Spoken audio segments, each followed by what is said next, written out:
Bom, amores, continuando aqui nossa aulinha de trabalho e sociedade no Brasil colonial, a gente já falou aqui ah, sobre a importância do trabalho nesse período, as formas de trabalho, e agora nós vamos ver como isso se interliga à formação da sociedade colonial e quais são os seus resquícios para a sociedade brasileira atual.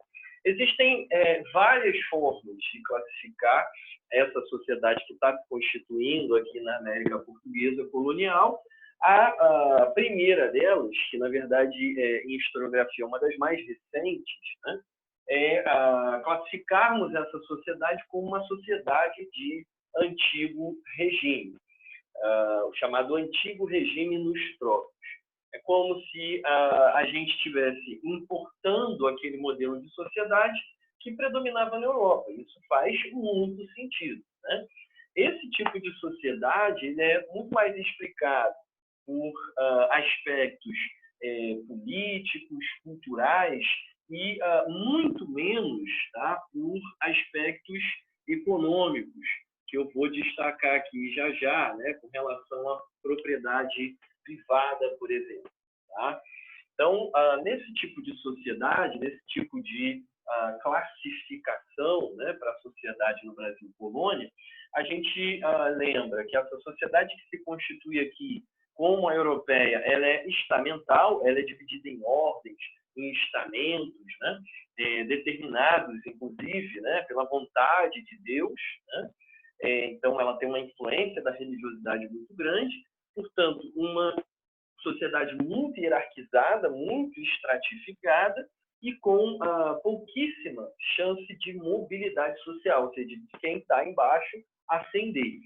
E aí, como é que você ascende, como é que você se destaca, como é que você se encontra nos estratos superiores desse tipo de sociedade? Como essa sociedade ela é subproduto de um regime absolutista, né, da sociedade medieval e que depois ainda, né, se preserva em Portugal, em muitos sentidos, né, também na Espanha e tal, quanto mais próximo do rei você está, mais importante você é nessa sociedade. Então, quanto mais títulos de nobreza você tem, títulos que foram, né, concedidos pelo rei, ou cargos que foram também, né, concedidos pelo rei, quanto mais você tem isso aqui, mais importante você é. No Brasil colônia, pouquíssimas pessoas eram tituladas, receberam títulos de nobreza, né, barão, conde. Na verdade, quando você via algum barão, algum conde, algum nobre, fidalgo, filho de alguém, né, nobreza de sangue, titulada, aqui no Brasil, normalmente essa pessoa era um funcionário português que veio para cá, passou um tempo, tipo um governador geral, por exemplo, né, um juiz qualquer, e ele voltava para Portugal. Então, não era gente que se reproduzia aqui. Os nobres titulados no Brasil só começam a aparecer com a chegada da corte. Veremos em outra aula por quê. Então, título, cargo público, né, no Brasil, na verdade, sempre foi como se fossem aqui os títulos de nobreza que eram concedidos na Europa. Bom, outra maneira aqui, né, de se perceber essa estratificação pode ser a partir do sexo e também da religião. Então, você estando numa sociedade, né, machista como a europeia, você vai reproduzir isso aqui no Brasil colônia, e então, né, sendo você homem, como os homens que eram herdeiros, né, de tudo lá na Europa, você vai ter mais importância, né? Você vai ser proeminente nessa sociedade. Se você possui a religião, a mesma religião do rei de Portugal, também. Caso você possua uma religião diferente, você seja muçulmano ou você preserve religiões africanas ou ameríndias, isso também diminui a sua importância nessa sociedade. A propriedade privada, né, que eu destaquei aqui, ela também é importante. Mas, como não vivemos numa sociedade capitalista, antes da propriedade privada, a quantidade de riqueza que o indivíduo possui, dinheiro, terras e tal, né, vale muito mais, né, isso que está aqui em cima. Em termos de propriedade privada, né, a terra, né, e o escravo são as propriedades, desculpa a bagunça aqui, são as propriedades principais. Tá? Deixa eu tentar apagar essa zona aqui, né, que aqui está gravado, não posso fazer cheio. Inclusive, se vocês tiverem escutado uma buzina, tá? É porque eu pedi uma pizza e ela acabou de chegar. Bom, então, já eu dou um pedacinho para vocês. Então, vou voltar aqui, né? Falei de propriedade privada, também é importante, mas vem depois de tudo isso aqui. Ou seja, a sua quantidade de terra e de escravo, principais propriedades nesse período, né, do mercantilismo, ela é importante, é um elemento de destaque social, mas antes, né, disso aqui, né, vem tudo isso. Muitas vezes você tem pouca terra, você tem pouco escravo, você está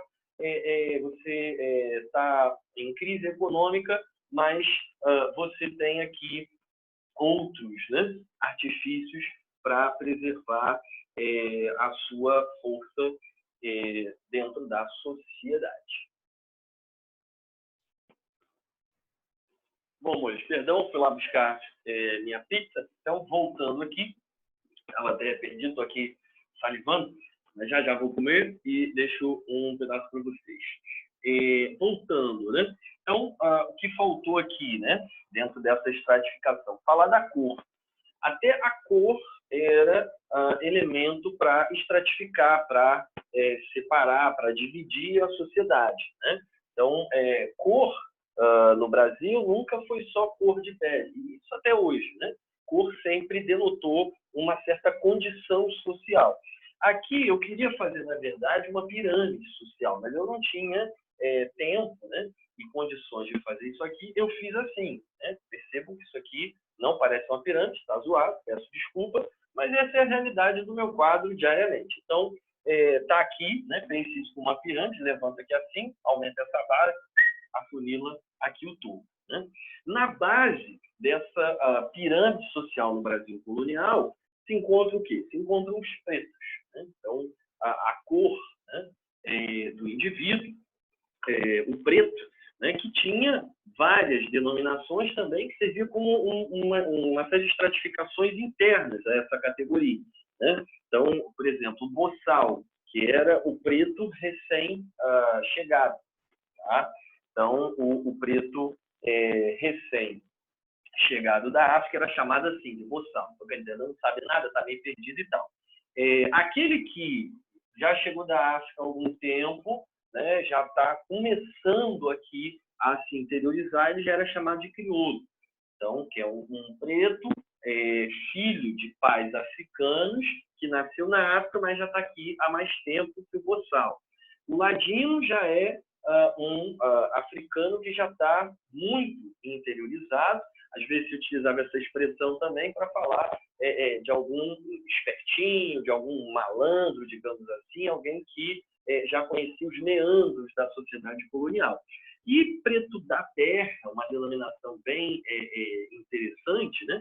Assim eram chamados os índios que eram escravizados, os índios que eram presos em guerra justa.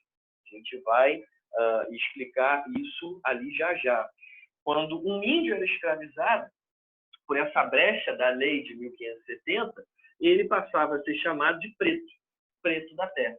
Isso comprova, né, essa ideia que acabei de defender, né, de que cor no Brasil sempre foi condição social. Ou seja, o índio, quando escravizado, ele era chamado de preto, independente da sua cor. Então, preto era sinônimo de escravo. Havia, né, os estratos intermediários, né, antes aqui de se chegar aos brancos, como os mestiços, e aí mestiço de índio com branco, cafuso, caboclo, mameluco, a mistura aqui, né, entre negros e índios também, mulato, a mistura de negro com branco, uma concepção extremamente racista, né? O branco chamava de mulato essa mistura, né, em homenagem à mula, que é um ser híbrido, degenerado, fruto de uma relação animal que não deveria ter ocorrido, nascendo então a mula, o mulato, né? E moreno também, né, que faz aqui menção ao mouro, que era como os portugueses chamavam os muçulmanos. Então, existem essas denominações e várias outras. Tá? Até hoje, no Brasil, o IBGE já catalogou centenas de cores por autodeclaração, né? Então, a pesquisa do IBGE bate lá, né, na casa do indivíduo e tal, pergunta para ele qual é a sua cor. E aí ele fala, sou café com leite, sou moreno claro, né, sou Nescau, né? Cada um fala o que quer, sou índio branco, né, índio embranquecido, sei lá. Né? A única vez que eu respondi a isso, eu falei para a moça, índio. Aí ela olhou para minha cara, aí, bom, índio mesmo? Tá na minha cara que eu sou branco, né? Para que você está perguntando? Ah, mas é autodeclaração. Tá bom, bota aí índio. Já que eu falo o que eu quiser, né? Obviamente, eu não usei isso para desrespeitar ninguém, nem para querer alguma cota ou coisa assim. Era só mesmo, né? Para fazer chacota. Né? Um pouco disso aí, bom, tá na minha cara, né? Sou branco. Então, mas estar na cara, né, no período colonial, muitas vezes também não queria dizer nada. Né? Como eu te falei, o índio podia ser chamado de preto, porque ele foi escravizado. Preto era sinônimo de escravizado. A cor mais famosa, né, do Brasil até hoje, mais citada nas pesquisas do IBGE, é essa aqui, que vem do Brasil colonial. Né? Somente no Brasil existe esse tipo de denominação. Né? Quem é o pardo no Brasil colonial? Pardo é uma denominação que vem do bicho, do pássaro, pardal, né? Que é um bicho que existe em vários lugares, tem várias cores, e ele normalmente, de acordo com a idade dele, com o lugar onde ele está também, ele muda as penas dele, ele muda as cores dele. Então, o pardo era uma denominação criada para classificar o preto que se libertou.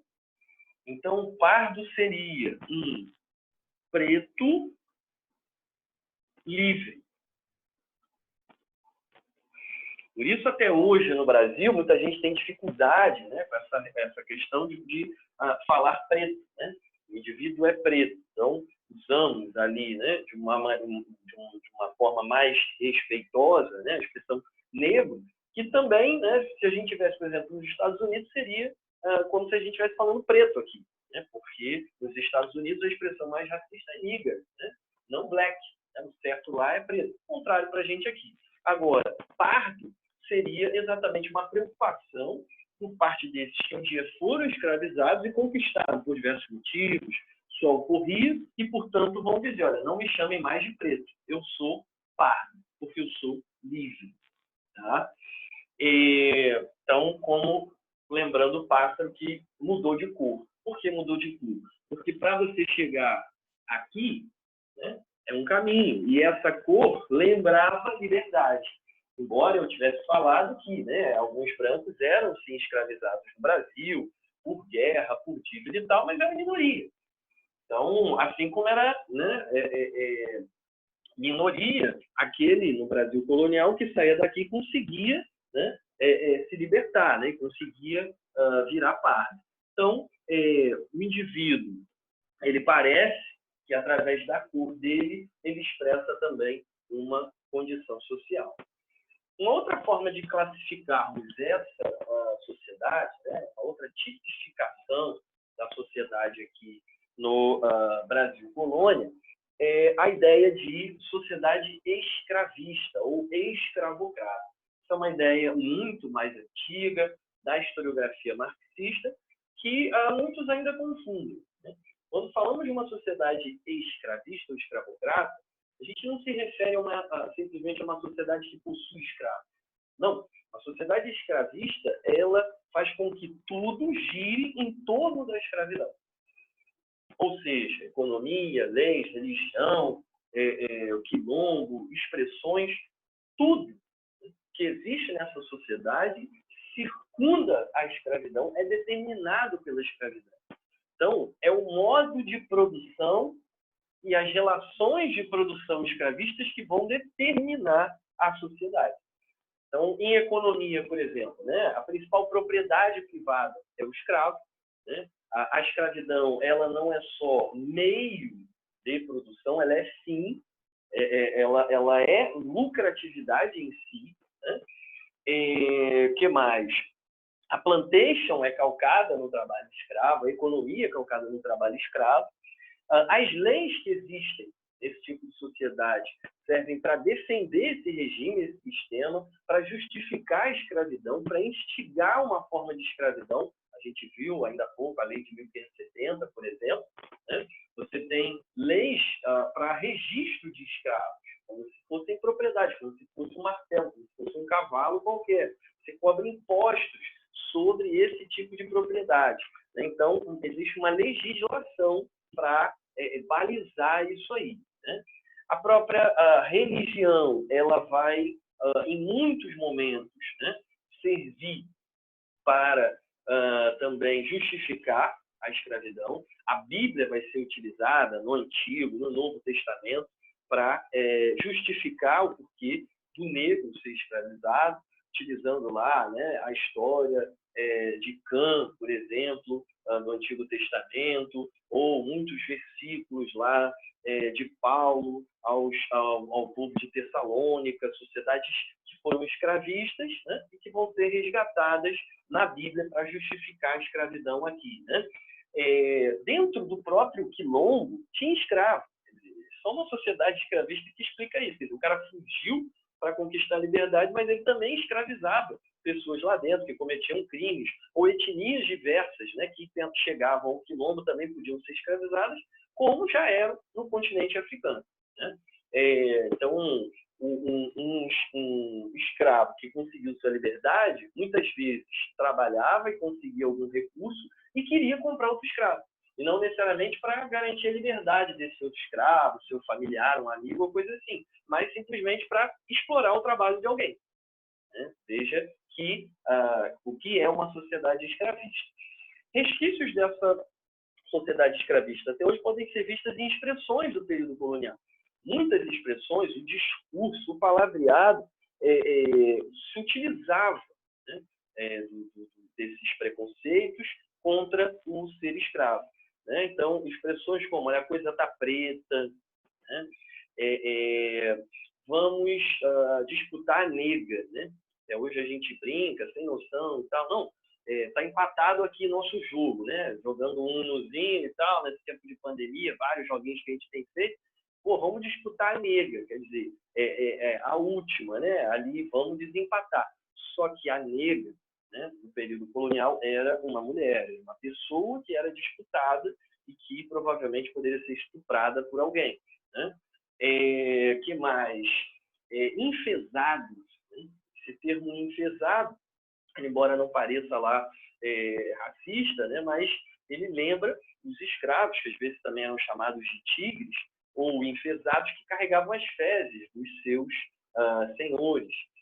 Por exemplo, a expressão andar com pau também não parece, né, que tem muito sentido nisso aqui, mas andar com pau vem do escravo que, quando estava preso, amarrado, ele recebia comida com uma colher de pau na boca, como se fosse um bicho. Né? Aquele que trabalhava numa mina, né, no século XVIII, uma mina de ouro no Brasil, o escravo que conseguia extrair uma quantidade determinada de ouro de uma mina e preenchia um bucho com esse ouro, o bucho era um buraco, né, uma valazinha que era cavada nas minas, se ele preenchesse aquilo ali com ouro num determinado período, determinado pelo seu senhor, ele podia comer um prato inteiro de comida, né, ou ganharia um pouquinho mais de comida, ele então seria um escravo de bucho cheio, por conta dessa coisa do bucho, que era o nome do buraco, onde ele encaixava o ouro. Caso ele não conseguisse preencher o bucho todo, ele seria um escravo de meia tigela, receberia ali meia tigela de comida. Outra expressão famosa, quando a gente fala que alguém fez um trabalho, né, às coxas, né, foi feito às coxas, foi zoado, foi mal feito, lembra a maneira de confeccionar telhas, né, de barro no período colonial, que eram fabricadas sob as coxas dos escravos. Né? E aí, então, cada escravo ficava ali por horas no sol, posando, né, para o barro ser moldado e tal, como telha. E aí, quando mudava o escravo, mudava a perna, mudava o tamanho ali da coxa e tal, e aí a telha também era alterada. E quando você botava isso no telhado, ficava tudo às coxas. Né? Uma expressão também que lembra essa violência aí. E várias outras expressões, né? Moleque, por exemplo, né? Era como se chamava o filho do escravo, né? Uma criança escrava. Então, até hoje, o indivíduo está brigando na rua, então, eu não sou moleque, está pensando que eu sou filho, não sou moleque, sou homem. Mas uma expressão, de novo, racista, querendo dizer, olha, eu não sou escravo, não sou filho de escravo, eu sou ser humano. Né? Enfim.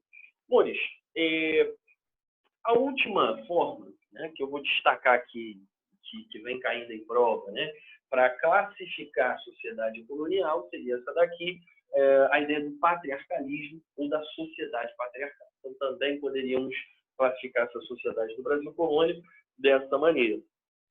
O patriarcalismo é uma marca, né, que a gente carrega até hoje, né, patriarcado, patriarca, é aquele tipo de sociedade calcada num homem, né, um pátrio, um pai, um chefe, né, que lembra, né, isso aqui, né, a importância desse homem, um líder que, portanto, né, vai ter todas essas características e vai imprimir tudo isso aqui para a nossa sociedade até hoje. Né? De onde que vem essa ideia do patriarcalismo? Vem de sociedades escravistas. Né? Imagine uma sociedade onde você pode ter pessoas, onde você pode e deve ser dono de pessoas, não há limite para esse proprietário de seres humanos. Entenda? Né? Se eu tenho 20 pessoas que eu comprei, uma pessoa que lava meu pé, uma pessoa que me dá banho, uma pessoa que deita na minha cama, que eu comprei, eu mando. Né? As pessoas fazem tudo o que eu quero porque eu comprei, eu sou proprietário. Né?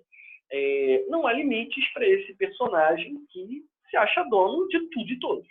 Né? Então, daí a ideia do mandonismo, ele vai mandar em todas as pessoas, até pessoas que não são da sua família, não moram na sua casa, não são seus escravos, ele vai tratar como tal.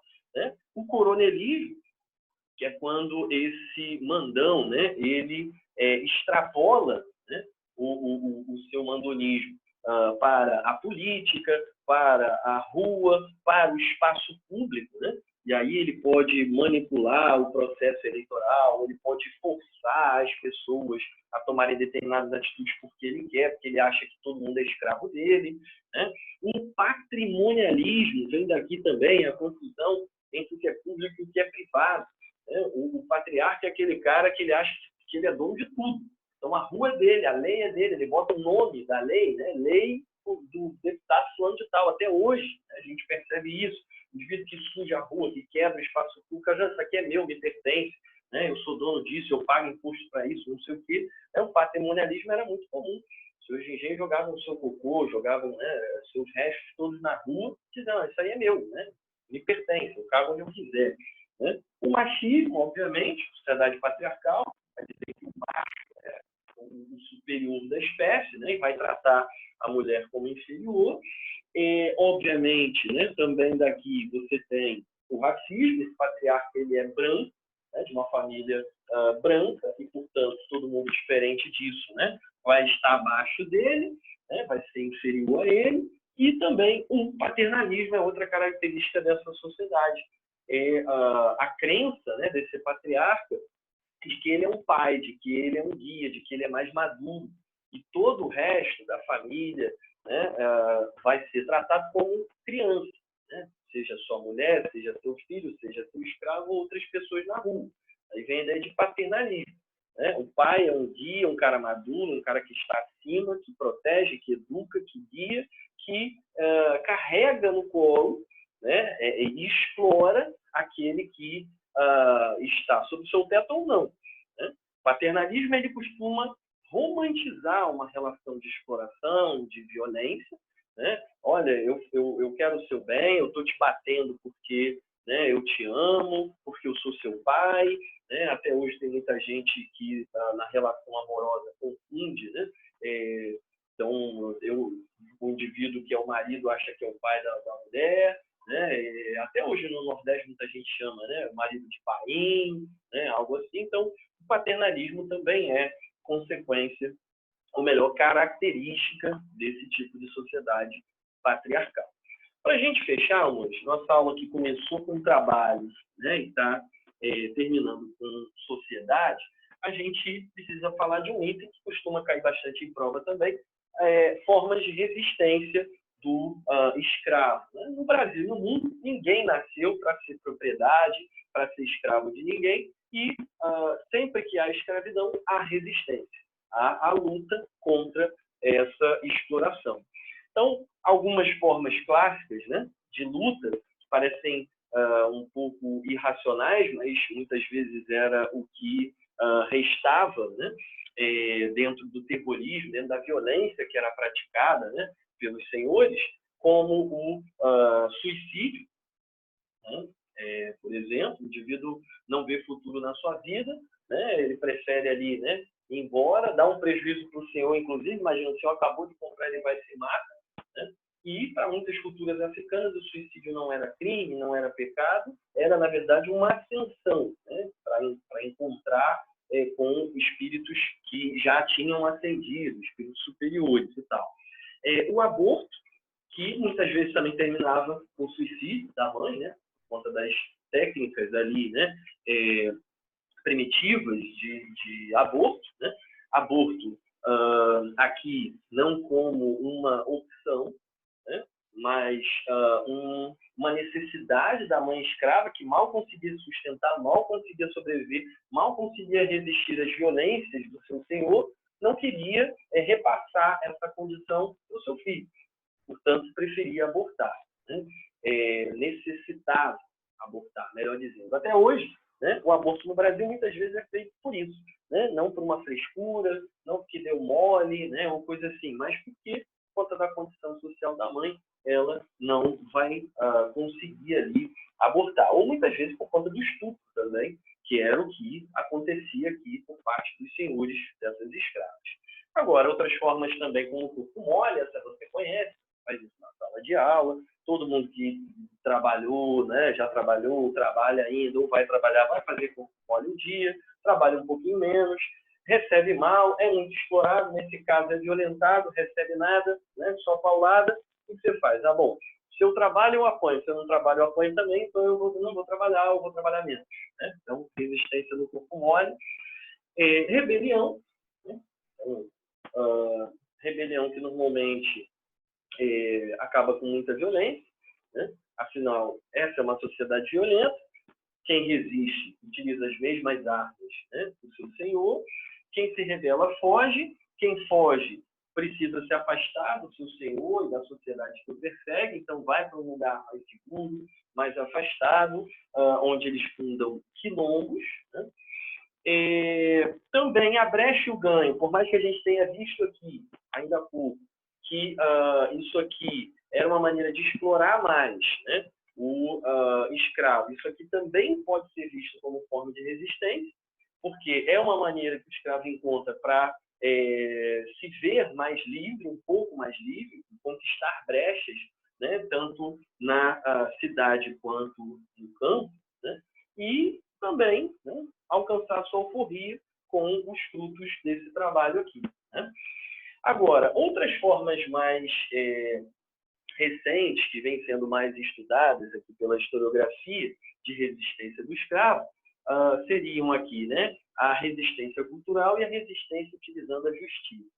Resistência cultural tem a ver com o quê? Com a utilização da língua, preservação da língua do escravo, seja ele indígena, seja ele africano, né? Eu não vou falar a língua daquele que me escraviza, ou eu vou preservar a minha língua, eu posso até aprender do outro para entender o que ele me fala, mas eu vou responder com a minha língua, né? Assim como preservando sua religião também, suas formas de religiosidade, suas danças, suas lutas, né? A capoeira já caiu em prova algumas vezes, sua culinária, tudo isso como maneira de se manter humano, né? Que essa é uma das principais características do ser humano, é aquele ser que produz cultura.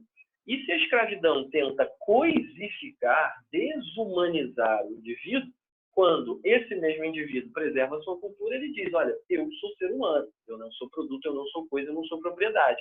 Então, ele preserva a sua família, o escravo casa, o escravo tem religião, e quando ele é perseguido, né, por conta da sua religiosidade, ele se esconde, né, na própria religião do colonizador, aquela coisa do sincretismo, muito famosa.